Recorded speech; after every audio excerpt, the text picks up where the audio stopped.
बृहस्पति यानी जुपिटर हमारे लिए हमेशा से ही आकर्षण का केंद्र रहा है। 16 जुलाई 1994 से 22 जुलाई 1994 की समय अवधि के दौरान कॉमेट शूमेकर 9 के 20 से ज्यादा टुकड़े जुपिटर के नॉर्दर्न हेमिस्फीयर से टकराकर इसमें समा गए थे। हाल की खोजों से पता चला है कि ये विशाल प्लेनेट अपने आसपास आने वाले कॉमेट, एस्टेरॉइड और छोटे प्लैनेट्स को निगलता रहा है। हेलो दोस्तों, मैं हूं इरफान ह्यूमन और आप देख रहे हैं रिसर्च न्यूज चैनल। जुपिटर सूरज से 5वां और हमारे सोलर सिस्टम का सबसे बड़ा प्लेनेट है। यह मुख्य रूप से एक गैस पिंड है जिसका द्रव्यमान यानी मास सूरज के 1000वें भाग के बराबर और सोलर सिस्टम में मौजूद अन्य 7 प्लैनेट्स के टोटल मास का 2.5 गुना है।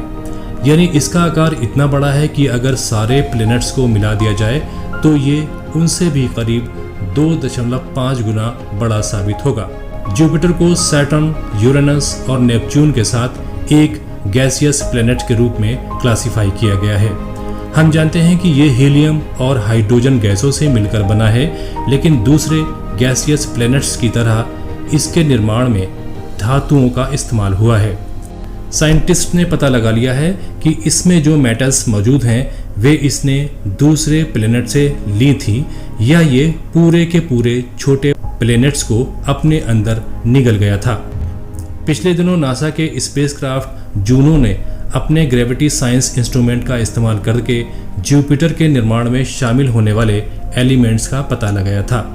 जूनो अंतरिक्ष यान को 5 अगस्त 2011 को जुपिटर की 5 साल की यात्रा के लिए लॉन्च किया गया था, जो 1.7 अरब मील की यात्रा तय करने के बाद 4 जुलाई 2016 को जुपिटर के ऑर्बिट में उतरा।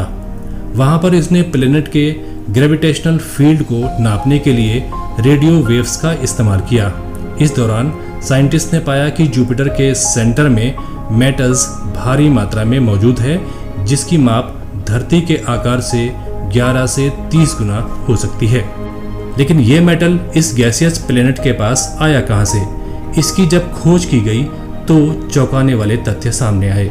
जुपिटर जैसे गैस दैत्य के लिए मेटल इकट्ठा करना 2 तरीकों से संभव हो सकता है। या तो इसमें गिरकर मेटल के छोटे छोटे टुकड़े इकट्ठे हुए हों, या फिर इसने अपने आसपास के छोटे प्लैनेट्स को अपने अंदर निगल लिया।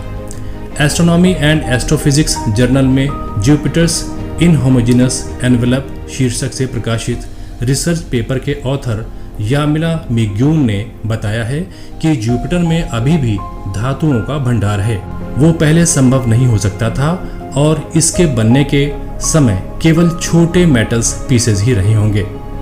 उसके बाद इसने प्लैनेट्स के बड़े बड़े टुकड़ों को निगला है, जिससे इतनी बड़ी मात्रा में मेटल्स इकट्ठा हुआ है। स्पेस में मौजूद बड़े पिंडों जो छोटे ग्रह जैसे होते हैं प्लैनेटोसिमल्स कहा जाता है।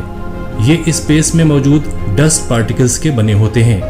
एक बार जब ये 1 किलोमीटर तक के आकार के बड़े हो जाते हैं तो इनका अपना एक ग्रेविटेशनल फोर्स पैदा हो जाता है, जिससे ये दूसरे टुकड़ों को खींचकर आकार में ग्रहों के जितने बड़े हो जाते हैं। फिर इन्हें प्रोटोप्लैनेट या छोटे ग्रह कहा जाता है। यामिला मिग्यूर के अनुसार जब जुपिटर का हीलियम और हाइड्रोजन का बाहरी आवरण बड़ा हो रहा था, तब इसने मेटल्स के इन छोटे ग्रहों को अपने अंदर निगला होगा, जिसके कारण इसके अंदर वर्तमान में इतनी बड़ी मात्रा में मेटल्स मौजूद है।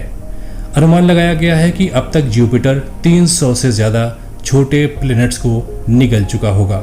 इसलिए जुपिटर को सोलर सिस्टम का वैक्यूम क्लीनर भी कहा जाता है। इस स्टोरी पर आपकी राय हमें कमेंट करके जरूर बताएं।